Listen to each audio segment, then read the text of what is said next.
What's up, beautiful humans? Dan here. Today we're going to be talking about why I recently fired my team. I let them go. But more importantly, I want to talk you through my framework for how to know when something in your business is off and how to deal with the decisions you need to make if something is off to make it right. And I'm coming at you from backyard here in Bali. Beautiful, beautiful day, which is why I'm outside. If you're watching the video, and if you're catching the audio, just know we could be interrupted by chickens or rabbits at any point. We have 6 chickens.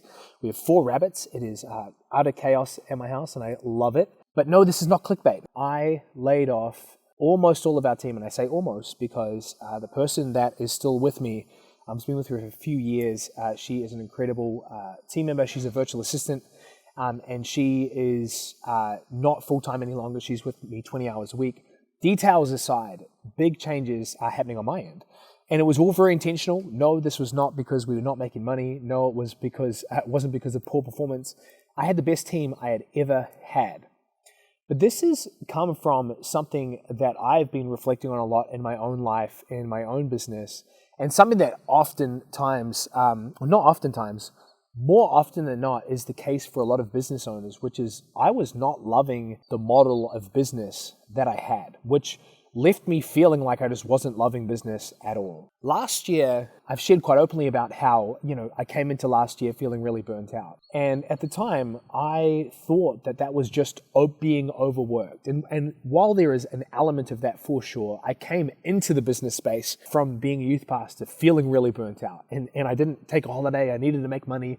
And so I kept working for a number of years. And so that feeling of burnout was definitely driven by, just a lot of work with very little rest. But more than that, it was that I was outside of my zone of genius, my strength zone, my power alley, whatever you want to call it, every single day because I'd built a business that required different things of me. It required me to be a different version of myself that I didn't want to be. And I don't mean unethical or needing to pretend to be someone I wasn't. I mean, I just had to do stuff I didn't want to do all the time. And there is this train of thought in the business space which I think is incredibly toxic. And it's propagated by people who are purebred entrepreneurs, which I would not consider myself one of those at all. And it's that your feelings in business do not matter, right? Your business is there to make you money. It is not there to make you happy. And I think that's BS for most people because you can have a business that both makes you money and makes you happy. I mean, if you could choose the business that makes you money and makes you miserable versus the business that makes you money and makes you happy, why on earth wouldn't you choose the latter? And most of us are not trying to become, Forbes 30 under 30 or become billionaires or anything like that. We just want to have incredible businesses that pay us great money to do work that we love, that we might even do for free if we weren't getting paid, and to do it in a way that we don't have to sacrifice our freedom. And so anyway, flashback to 2022, I dropped my work hours below 12 hours a week for the whole year. Last year we did 2 million.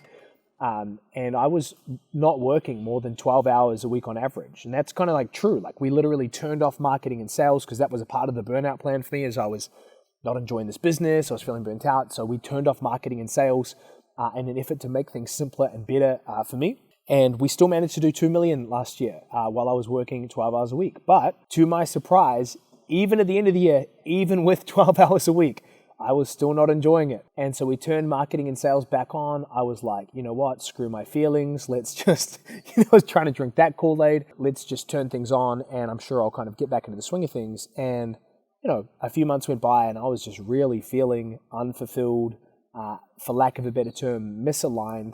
And it wasn't until I went through this exercise that I want to share with you now in a moment that kind of led me to this place of, I need to change some things, which is where I see a lot of people in the high-ticket coaching consulting space is that they're on the edge of wanting to burn their business to the ground, right, at any given moment. And it's because of how most people answer these 5 questions that I want to share with you. So I want to talk you through something that I've kind of come up with called the alignment equation. This is by no means scientific. This is kind of just a fun kind of easier way to look through areas of your business that you might need to change. And then secondly, I want to tell you about how do you make those changes because some of them require firing people and changing things and, burning some things to the ground. So anyway, 5 things are the alignment equation. So the question you ask yourself for these 5 areas is on a scale of 1 to 10, how excited am I by this, right? It might sound superficial, but just stick with me.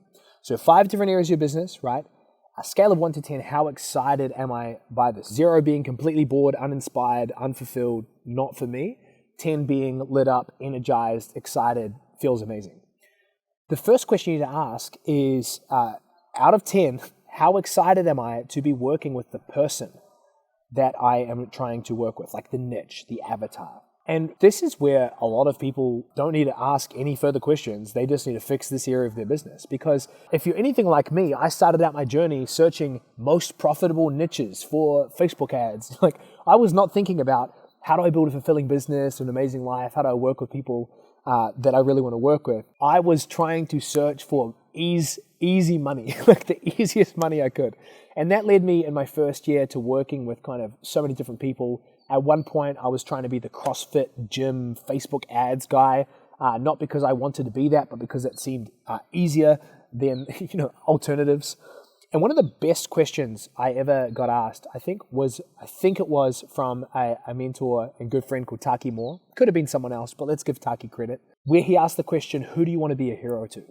And that for me was really powerful because it helped cut through the noise and help me go, okay, this is my person. Now, over time, that person for me has evolved and changed in terms of like it's always been similar to who we work with, coaches, consultants, selling high ticket, want to change the world, all of that. Sometimes it changes revenue level depending on the type of work I'm doing. It's like, okay, I want people who are at 100K a month or 10K a month. The point though is that for me is a 10 out of 10. For you need to get to a place where that number is as high as possible. If that's a low scoring number, right? If it's an 8 or below, I would really seriously consider whether you're working with the right market. So this is question number 1 in the alignment equation. How excited are you to work with the person that you are working with? Number 2, so now we've got the person. The second question is, out of 10, how excited am I to solve this problem? Now, every one of us deal with markets, clients, avatars that have lots of problems, right? People come to us and they might need more sales calls, but they also need Facebook ads help, but they also need an appointment setter, but they also need a new coach, but they also don't know how to coach their clients properly. They don't know the content to put in the portal. They don't, et cetera, et cetera, et cetera. So there are so many problems, but every great coach knows in order to get clients consistently, we need to focus in on what is the main problem that we need to market to, the main problem that we solve. And if you don't yet have that, that's step number 1, is figure that out. If you think about all the great coaching businesses, right? And typically, especially in the business coaching space, it's always going to be around, something along the lines of more calls, clients, and cash. But every great coaching business has that. The question you need to ask yourself is this an exciting problem for you to solve? Because you can have the right person and simply be talking about the wrong things and not be inspired and not be aligned and not feel like you're in the right place. And so I'll give you an example. You could be in my position working with coaches and consultants, but if all I'm doing is solving the problem of operations or how to use Slack, Asana, have team meetings, how to manage people, the cadences, like what my friend Alex Sharfin does. All the stuff that he does, if I was doing that, I would hate it because that is not the stuff that I'm good at. That's not the topics I want to learn about. Those are not the problems I want to solve. Sorry, Alex, right? But he's amazing at it. The point is that you need to be excited about solving those problems. And the moment you're not excited about it, again, it doesn't mean every single day it's like rainbows and unicorns and you're living your best life ever, solving these fun problems. It's about understanding, do I feel alignment in solving these problems? Or are these problems of the past that I no longer want to deal with? If you don't want to learn about these topics anymore, if you're not excited about talking about them ever, if you don't get excited when people actually solve them, these are all warning signs that you might have the wrong business model and you might need to change something, tweak something, or burn something to the ground, okay? So that's number 2, is the problem that you solve. Number 3, the promise that you make, okay? This is really, really important. If you think about your program or your coaching business like a train, there should be a clear destination. Now, if you don't have that yet, that might be one of the reasons why you might be struggling to gain traction. But one of the biggest keys that we really found early on in our business is, we got to a point where we were helping people book a lot of calls. And so the promise of our program was how to wake up on Monday with a calendar full of sales calls. And we got a lot of traction, a lot of clients through that. And we started to gain a real big reputation. And then I thought that we were just the bee's knees. We were epic and we didn't need to market promises anymore. And I literally just tried to become known for getting results, right? Quote unquote.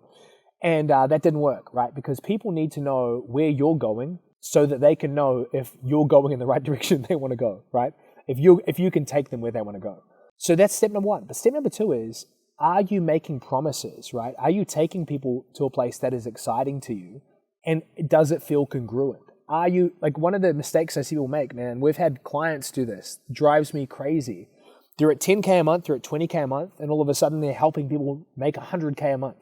And I'm like, I get that in some cases that works, right? If you're a Facebook ads agency and you're doing 30K a month, but you've helped people get to 100K a month, telling people you helped them get to 100K a month is not a bad promise if it's ethical, congruent, you've done it, right? But some people just make promises out of nowhere. And then they wonder why they lack the conviction to sell it. And what you need to do is you need to have a promise that not only excites you, but it feels like it's in integrity, feels like it's congruent with who you are, what you're capable of, that you're not over-promising and under-delivering. But connected to this is you need to be excited about the direction that you're taking people. So 1 to 10, 1 being completely uninspired about the direction, goal, outcome I'm helping people achieve, 10 being completely excited. Where do you fall on that spectrum? Number 4 is the process. And this is, and you notice all these are 4 P's right now. This is the ex-pastor in me coming out. Everything's alliteration, right? Person, problem, promise, process. But the process is really key. And there are 2 aspects to the process. There is mechanism and deliverables. Mechanism being what is the way that we teach people to go from where they are to where they want to get to. So in our case, for a long time, it was just Facebook groups, right? That's the mechanism. Then the process piece is also I'll come back to this in a second. So this process piece around mechanism, one of the things that I realized last year was we had done about 2 full years of me just talking about Facebook groups. And you know what? We're in 2023 right now. Facebook groups still crush. They are amazing. If I was to start over, I would be using Facebook as my main channel because it's still superior in so many ways to other platforms. That being said, I came back from this kind of pausing marketing and sales end of last year, and I was like, kill me now. I do not want to talk about Facebook groups or only Facebook groups like I was. I was no longer excited about the process. And so from there, you might have seen in our marketing, if you've been following me for a while, we started talking about recurring revenue. We started talking about lean team, one offer, new model. And that for me was much more congruent and exciting based on where I was, based on what I was trying to do, than telling people to get to 100K a month with Facebook groups. And again, follow with me here for a second. The alignment equation, right? Person, problem, promise, process. Person, problem, promise.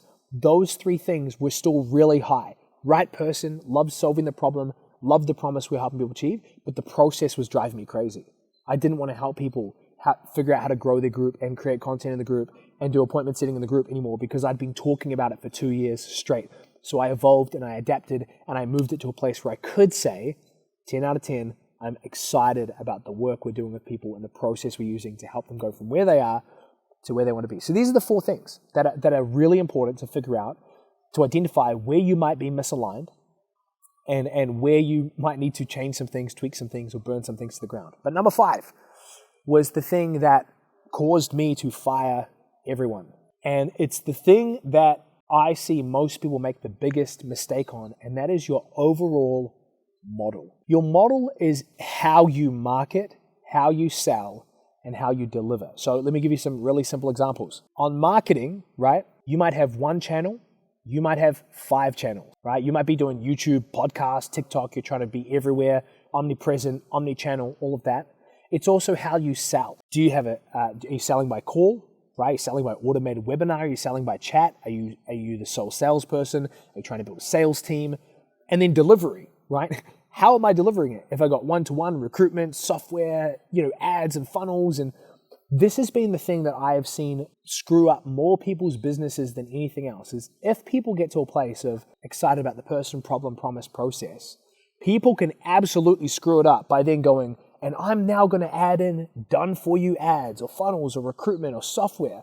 And we have smart coaches come to us all the time that are doing multiple 6 figures a month. Probably where some of you go, that's the pinnacle. It's like, once I get to there, it's going to be amazing. And yet they hate their businesses. They want to burn things to the ground because their model sucks. They're spending all day in Zoom meetings, managing sales teams. Every month they're trying to tap out their audience, trying to squeeze as much juice from it as possible because they're trying to grow. They're trying to get as many people on calls as possible. They're adding in all of these done-for-you elements. And one of the things for me, end of last year, is I just realized my model was off. And it wasn't just a little bit off, it was a lot off. And both in the way I marketed and sold and delivered. And so I realized I couldn't just make a couple of tweaks. I could not just go, you know what, we're going to turn off ads, or we're going to like remove this aspect of our offer. I also didn't even know exactly what I wanted to do other than it was different than what I'm doing now. And I'll record another video another time about exactly what I'm doing. But basically what it's looked like now is we don't sell via sales call. Our marketing is very different. So I sell via DMs, but even the energy is different. So I don't follow anyone up at all. I'm not doing any outbound. All of the leads that are coming to us are inbound. And I say us, it's me and a virtual assistant. And then delivery-wise, we cut almost everything else we were doing. And now I actually do one-to-one coaching. And it's way more profitable. It's way better for clients. I'm enjoying it way more. And so rather than having all of this content, all these group support calls, all these Slack channels and things like that, like our clients right now have one support call with me, one group support call, one Slack channel for everyone, and one-to-one with me every 2 weeks. And literally changing the model and eliminating the team has been one of the best things I've ever done in business. And that's not at all to say, hey, if you have a team, you should get rid of them today. My point is, ask yourself these important questions. Do not be one of these silly bro scaling coaches, right? And I've been that dude where you turn off your brain, you turn off your heart, and you just go grow, grow, grow. You're better than that. You're smarter than that. You deserve more than that. You need to ask yourself, how do I build a business that as it gets bigger, life gets better and not worse? How do I grow a business that can make me great money without having to sacrifice freedom? And it's taken me a long time to get to where I am. It's not perfect, still dialing it in. But this year the goal is to make $1 million in profit in less than 15 hours a week. And I finally have a model that I feel confident in being able to do that. And so I'm hoping this is helpful. Quick recap, alignment equation. Ask yourself out of 10, in these 5 areas, how excited am I with the person I help, the problem I solve, the promise I make, the process, the mechanism I use to transform people, and the model I use to market, sell, and deliver. So I'm hoping this is helpful.